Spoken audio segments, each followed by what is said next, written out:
Beyond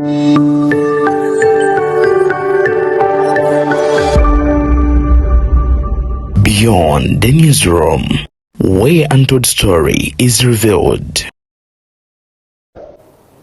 Ensonga z'okutwala akawumbi akamu obukadde olusanvu ababaka baazireeta. Era yaleeta ensonga zino mu paalamenti oba okutuuzamu eyo meeting gye baali balimu yali Yusufu Nsibambi ow'Amawokota. N'ayogera nti bannaye kuba naye atuula kakiiko ka Kosasaako. Ekiri mu meeting mu cabinet ntuulamu n'engobere ebirimu tewali nguzi gye yali alidde. Enguzi tebagyogera bwogezi, gwe bagiwa n'agiwa bonna baba bakyamu. Lwaki oyogera ssente n'otatulaga gye zaava?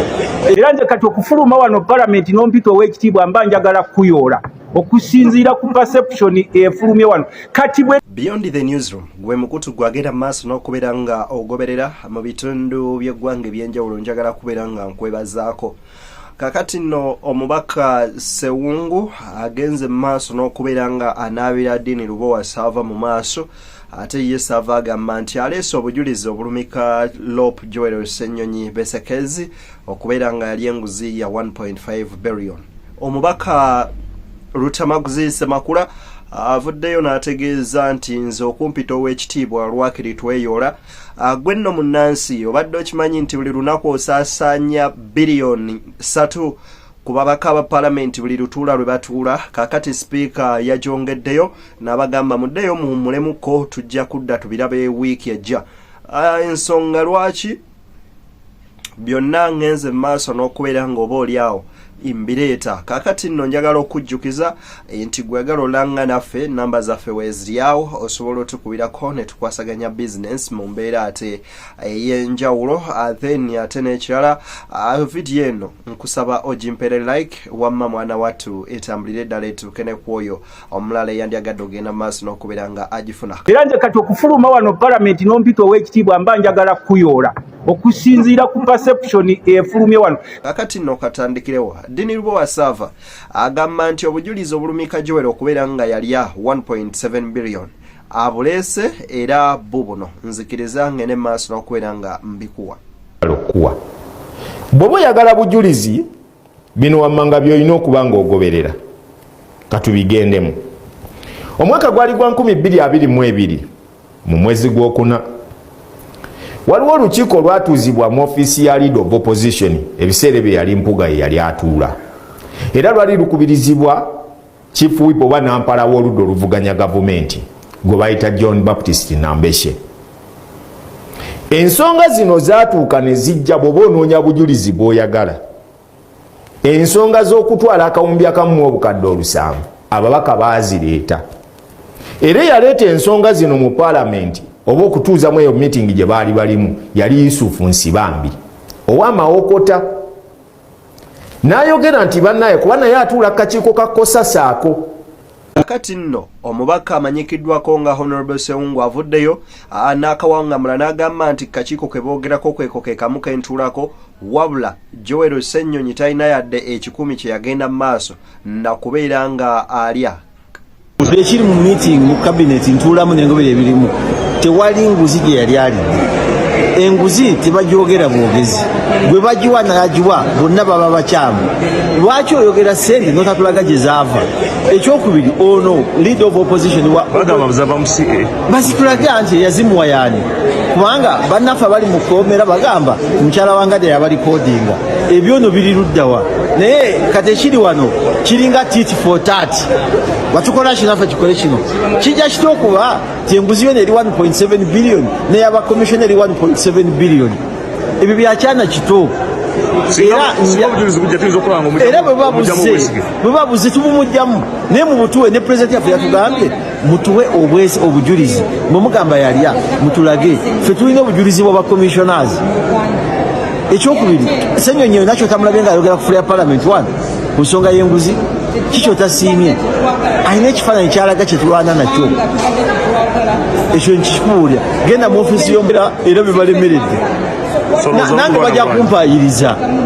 bamulwanya bulwanya lutalo lwa kubanji kubanga yagala obaganda Ssenyonyi ye yagula amaaso ga ssente za commissioners fena twali tuzimanyi gizava negeza yasoko kigula ate alina bingi byajja okuleta bwaba yagirya lwaki commission temukkiriza kutuula kakati nebyo okusinzira ku Makasewungu byannyonnyodde kakati njagala okugenda mu maaso n'okubeera nga nkuwa Joel Ssenyonyi olabe entale ezimu ku ezo ze yalwana mu kakiiko ka Kosase ng'era ezimu ku zo ye mukyala CEO wa Uganda Airlines amanyikiddwa nga Bamuturachi yagenda mu maaso n'okubeera nga asasula miliyoni eziri mu 17 ng'azisasula ba bloggers mbo bagenda promotinga Kisaawe Nyonyi Airline as a company n'ekisaawe ky'ennyonyi na byonna.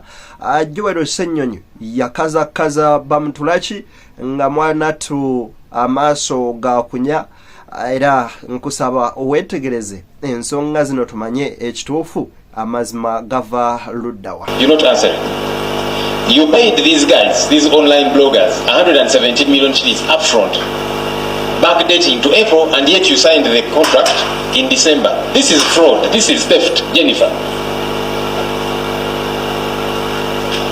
Now, let me show you some of the work that has been done by the work that these people do. So this Andrew Irumba that you signed the contract with,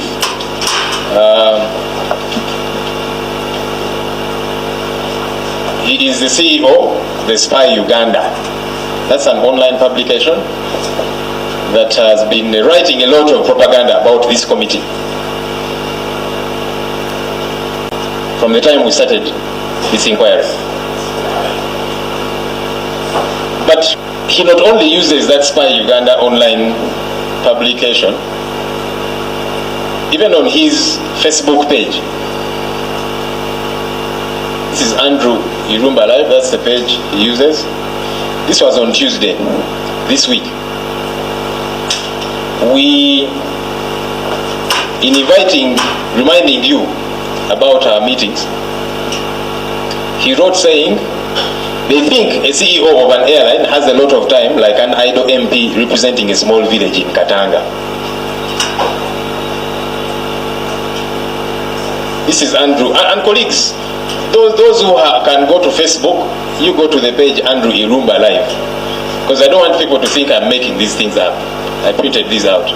So this is him, taking this committee for a bunch of jokers. This is somebody you're paying 13 million shillings per month to do this work.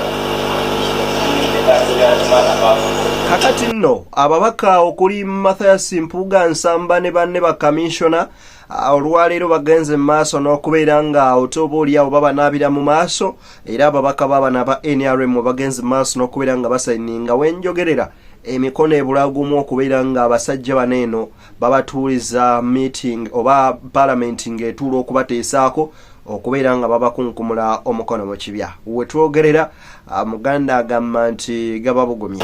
Olunaku lwa leero nsazeewo oteekako omukono ku kino ekiwandiiko nga tuvumirira ne sekuvumira yenna okulya kw'enguzi tubadde ne ababaka 172 kati twongeddeko 4 so tuli mu 176 tusigazzaako omukono gumu gwokka tusobole okutwalayo motion waffe ewa clerk.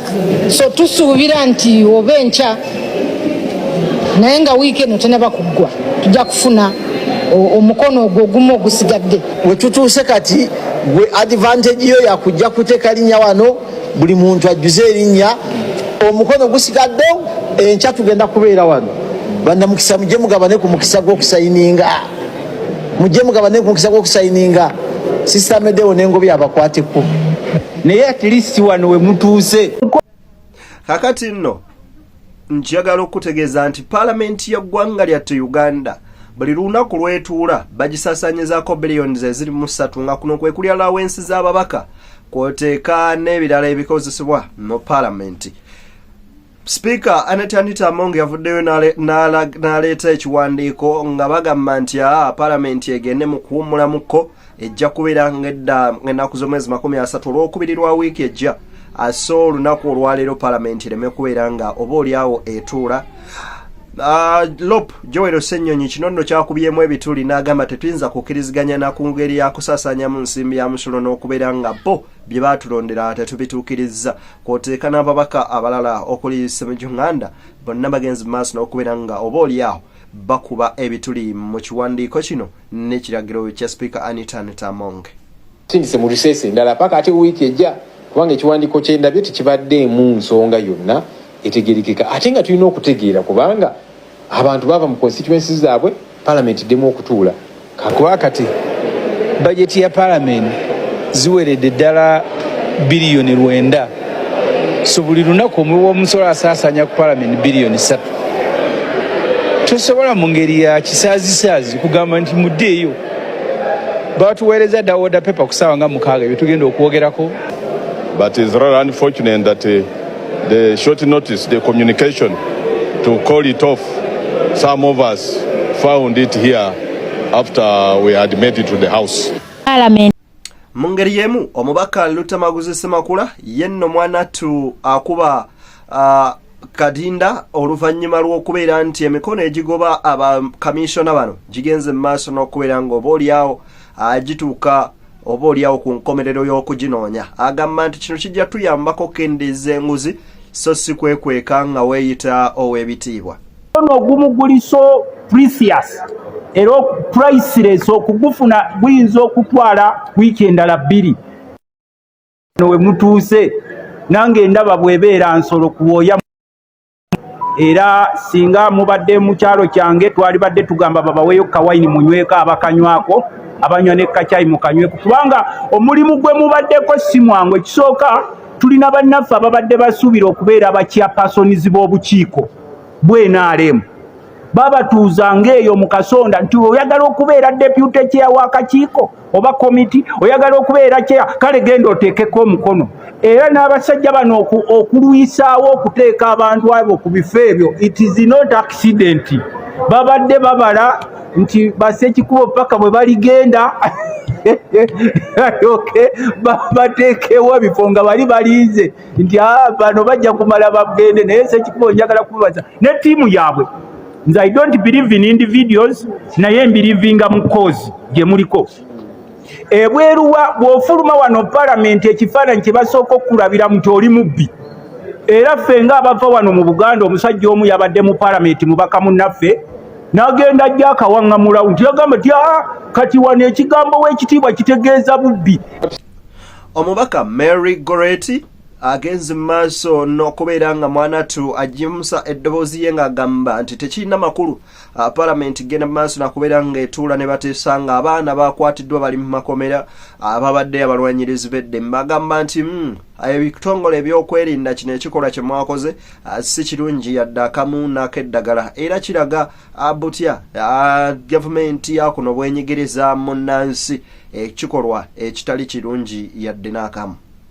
Eno eteeka okuddamu nefuuka Parliament y'abantu ng'ekola ebyo ebigasa bannayuganda. Naye ne Prime Minister atuwonye n'atone Jeno okuba nti baasibye abaana be baasibye eggulo nga balaga obutali bumativu ne bagamba basibye kuba bafuuse public nuisance. Twagala atunnyonnyola omuntu afuuka ate ekitagasa eri eggwanga lye.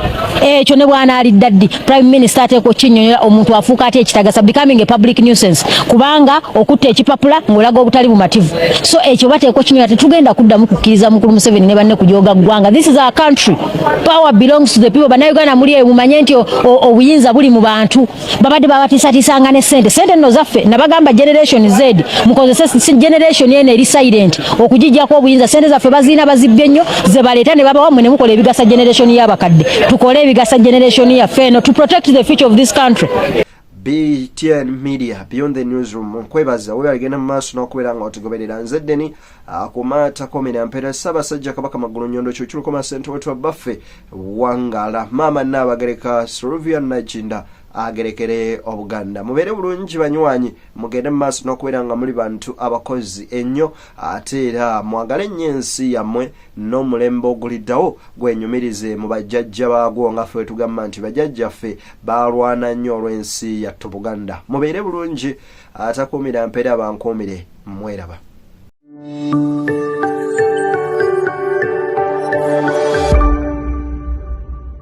Beyond the newsroom, where untold story is revealed.